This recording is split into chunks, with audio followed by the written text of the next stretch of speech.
12 তারিখে যদি আপনারা আমাকে এমপি নির্বাচিত করেন, আপনারা যদি আমার 1 টাকারও দুর্নীতি কখনো বের করতে পারেন, আমি সবসময় বলি আমি 1 ঘন্টার মধ্যে পদত্যাগ করব। আমি সব জায়গায় বলি আমি সাধারণ মানুষের ক্যান্ডিডেট, এবং যেখানেই যাচ্ছি সাধারণ মানুষের অত্যন্ত ভালোবাসা এবং অত্যন্ত সাপোর্ট নিয়ে আমরা এগিয়ে যাচ্ছি। আমরা খুব বেশি বলা ঠিক হবে না, শুধু এটা বলি যে আপনারা আমাদেরকে অনেকদিন যাবৎ মাঠে দেখতেছেন, তাই না? আমাদের কোনো নেতাকর্মী কোনো ভুলাচরণ করেছে আপনাদের সাথে? শুনেছেন কখনো? আমরা কখনো আইন ভঙ্গ করেছি এরকম শুনেন? আমরা কারো পোস্টার সিরি শুনেছেন কখনো? আমরা কারো ব্যালট পেপার ভাঙি, কারো অফিস দখল দেই, কারো অফিস ভাঙচুর করি, কারো অফিসে যেতে কাউকে বাধা দেই? আমরা গণতন্ত্রের মন মানসিকতা পোষণ করি। আর এখানে যার মনে গণতন্ত্র নাই তারাই কিন্তু আজকে প্রতিবন্ধকতা সৃষ্টি করছে। কিন্তু আমি মনে করি যে এই প্রতিবন্ধকতা সৃষ্টির জন্য যে সকল আমার ইয়াং ভাইরা আছে, বিএনপি বলা যাবে, কারণ অন্য কেউ কারো ব্যাপারে আমাদের অবজেকশন আসে নাই, তারা আসলে না বুঝেই কাজটা করে। ও মনে করতেছে যে আমার দলকে জেতাতেই হবে, এরকম একটা বিহেভিয়ার হয়তো বাচ্চাদের মধ্যে কাজ করে। কিন্তু আসল ঘটনা হলো যে বিএনপির নেতৃস্থানীয় কেউ কিন্তু বলে নাই যে কোথাও জোর জুলুম করো, কারো অফিস ভাঙচুর করো, কারো অফিস প্রতিবন্ধকতা করো, জোর করে ভোটটা নাও, এটা কিন্তু বলে নাই। এটা একান্ত ভাবেই বিএনপির যে লোকাল নেতৃবৃন্দ আছে তাদের দুই একজনের ইশারা ইঙ্গিতে এসব হচ্ছে। তা আমি মনে করি অতীতেও মানুষ এরকম করার চেষ্টা করেছে না? তাদেরকে মানুষ গ্রহণ করে নাই। এখন যারা করছে তাদের এই কার্যকলাপগুলা সাধারণ মানুষ থেকে শুরু করে আমাদের যে সাংবাদিক ভাইরা আছে কেউ কিন্তু ভালোভাবে গ্রহণ করছে না। ইলেকশনে 5 দিন আছে, আমি মনে করি যে এই 5 দিনের মধ্যে আমরা সহনশীল আচরণ করে একটা সুন্দর ইলেকশন বাংলাদেশের মানুষ তথা বাসার সখীপুরের মানুষজন উপভোগ করতে পারে, আমরা সেই সহায়তাই করে যাচ্ছি। আর আপনারা শুনবেন যে আমরা সবসময় দুর্নীতির বিরুদ্ধে কথা বলি। দুর্নীতি বাংলাদেশের কতটুকু সমস্যা এটা আমার চেয়ে আপনারা ভালো জানেন। আপনারা জানেন যে আমরা কর্মসংস্থানের কথা বলি, আমাদের ইয়াং ভাইয়েরা অনেক বেকার, বোনেরা বেকার, তাদের কর্মসংস্থানের কথা বলি। আমরা দেশের স্কুল কলেজগুলোর স্পেশালি শুধু বিল্ডিং না, বিল্ডিং এর উন্নয়ন কিন্তু মেইন উন্নয়ন না, উন্নয়ন করতে হবে টিচারদের, তাই না? ভালো টিচার, ভালো গভর্নিং বডি, তাহলেই কিন্তু এই দেশে একটা ধীরে ধীরে উন্নতি হবে। কোনো কিছু একদিনে সম্ভব না।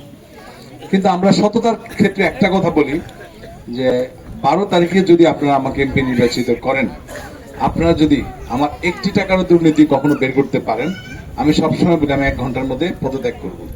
এটা কেউ বলে আপনাদের? আর সেকেন্ড কথাটা বলি যে 2টা বড় তালিকা থাকবে। 1 নম্বর তালিকা সরকারের কাছ থেকে অনুদান আসলো, সেটা কোথায় খরচ হলো। দ্বিতীয় তালিকাটা থাকবে আমি ব্যক্তি সালাউদ্দিন আলমগীর সাধারণ মানুষের জন্য কতটুকু ব্যবস্থা করলাম এবং সেটা কোথায় যাচ্ছে। এবং এই কথাটা কিন্তু কেউ বলে না, সবাই খালি প্রথমটা নিয়ে বলে সরকার কি।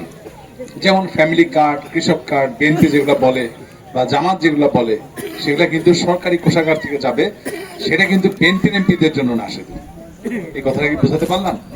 বা জামাতের এমপিদের জন্য না, ওইটা কিন্তু সকলের জন্য, 300 আসনের জন্য। তো ওইটা সরকারি ফান্ড থেকে যেটা যাবে সেটা দলীয় এমপি হোক, স্বতন্ত্র এমপি হোক, অন্য দলের এমপি হোক, সকলের জন্য। আর আপনারা সকলেই জানেন আমার জন্মস্থান বেতুয়া, আমার মা বেতুয়ার মেয়ে, বেতুয়া মানে বড়দল ইউনিয়ন। আমার মার কাছ থেকে কিন্তু এবার দোয়া নিয়ে, মার সাথে পারমিশন নিয়ে তারপরে কিন্তু আমরা এবার ইলেকশন করছি। আমি যেখানেই যাচ্ছি, আমি কালকে রাতে বগার মাঠে ছিলাম, রাত্রেও কিন্তু 3-3.5 হাজারের বেশি মানুষ, তার মধ্যে 2,500 মনে ভদ্র মহিলাই হবেন। আমি যেখানে যাচ্ছি আমার মা খালার অত্যন্ত সাপোর্ট করতেছেন। আমি মনে করি যে আমার আম্মা যে পারমিশনটা আমাকে দিয়েছেন সাধারণ মানুষের পাশে দাঁড়ানোর জন্য, সাধারণ মানুষের উপকার করার জন্য, আপনারা যারা আছেন আমার মার এই সিদ্ধান্তটাকে আপনারা সম্মানিত করবেন, এটা আমি আপনাদের আশা করি। আর পরশুদিন আপনারা দেখেছেন সেনাপ্রধান বক্তব্য দিয়েছেন, নেভাল চিফ ছিল, এয়ারফোর্সের এয়ার চিফ ছিল, বা বাংলাদেশের যারা অ্যাডমিনিস্ট্রেশনে আছেন প্রত্যেকটা উপরস্তর মানুষ ছিল, সকলেই কিন্তু বলছে যে ইলেকশনটা এবার ভেরি ফ্রি অ্যান্ড ফেয়ার হবে। কোনো ইলেকশনে একটি ভোটও জোর করে নেবে এরকম পরিবেশ হবে না, কোনো রকম কারচুপি হবে না, কোনো রকম জোর জুলুম হবে না। কাজে একজন ব্যক্তি শেখপুর বাসালের নির্বাচন ব্যবস্থাটাকে প্রশ্নবিদ্ধ করে পুরো বাংলাদেশকে একটা সমস্যায় ফেলে দিবে, সেটা কেউ মানবে না। কিন্তু মানুষের সবচেয়ে বড় শত্রু হলো তার ভয়, সবচেয়ে দুর্বলতা হলো তার ভয়। কারণ আপনি ভয় পেয়ে যদি ভোট কেন্দ্রে না যান, তাহলে তো আপনি নিজের দায়িত্বটা পালন করলেন না। আমি সবসময় একটা কথা বলি, আপনি দায়িত্ব নিয়ে ভোট কেন্দ্রে যাবেন, আপনার ভোটটা আপনি যাকে খুশি তাকে দিবেন, আমার কোনো সমস্যা নেই। দেওয়ার পূর্বে শুধু ভাববেন যে আমার ভোটটা আমাকে নিরাপত্তা বিধান করছে, আমার ভবিষ্যতের ছেলে মেয়েকে একটা সুশাসন ব্যবস্থা করছে কিনা। গত 17 মাস এখানে আপনারা নিরাপদে আছেন কিনা, 17 মাস এইখানে দুর্নীতিবিহীন শেখপুর বাসাল আছে কিনা, 17 মাসে আমার কোনো নিরাপদ ভাই, একদম সাদা মনের ভাই ঘরে থাকতে পারছে না পালায় থাকছে, এগুলো আপনারা শুধু চিন্তা করবেন। চিন্তা করার পরে আপনার মন যাকে সায় দিবে আপনি ভোটটা দয়া করে তাকেই দিবেন।